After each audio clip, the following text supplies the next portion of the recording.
let's talk about some website navigation no-nos. Hopefully we come out of this conversation with some go-go's, but we're going to hit some of the common missteps that we see with a lot of our clients and just out there in the market when it comes to website navigation.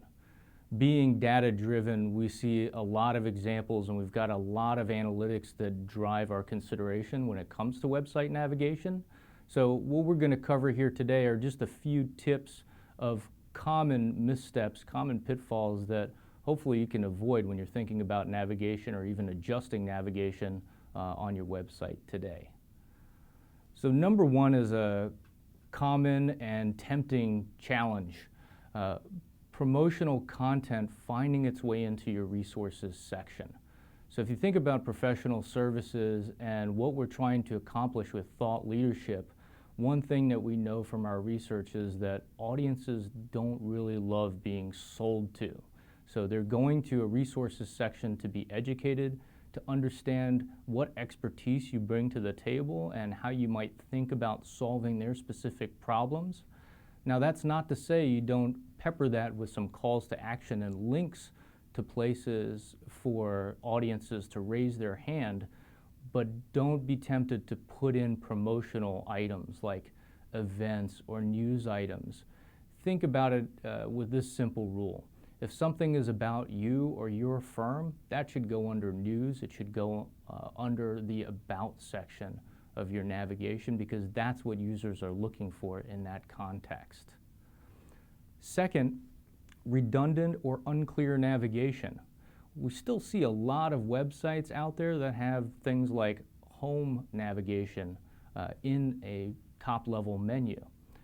Users have been trained to go around that. If you think of all of our experiences with Google or any of the top websites that you use, there have been iconography that's been developed over time, simple navigation, knowing that clicking on a logo will take you back to home is pretty universal.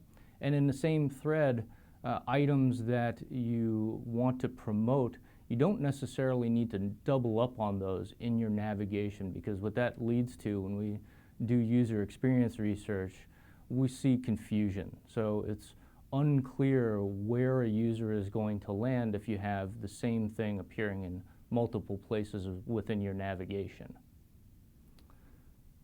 Navigation is also not a place to brand specifically. So going along that same line of clarity and understanding where you're going to land as a user through navigation, it's really important to use really clear language to describe the different sections within navigation. Try and steer away from proprietary internal language, even if it's a cool brand for something. Resist the urge to use that in your navigation. Remember that your users may not know anything about you or your brand, so it's really important to think of what language is really going to resonate and provide clarity to them as they navigate through your website. From a functional perspective, you want to avoid things like what we affectionately call the Pac-Man scenario. If your menu behaves like a video game and you've got to have level 10 skills to navigate and find your way through a maze of options, that's probably too complex. You want to try and break down your content and navigational structure to be as simple as possible. And remember that users can then bucket and refine their search once they land on pages that have a little bit more contextual information to guide their journey. Last but definitely not least, don't skimp on mobile experience. This is a trend that we see rising year over year and in fact accelerating in the online space. Mobile experience is huge. Just think of your own experience and how much content you consume on your phone or tablet, and you can apply that experience to the same thing that your users are facing. So make sure to think about what content is most important to share in a mobile scenario and what's going to create a nice experience. The types of navigation at work when you have a fine control like a mouse aren't necessarily going to be great when you're trying to scroll through on a phone with your big thumb. So keep that in mind. Google and other search engines are continuing to really favor engagement and speed in a mobile experience because they're selling more and more mobile advertising, and that's where the users are migrating.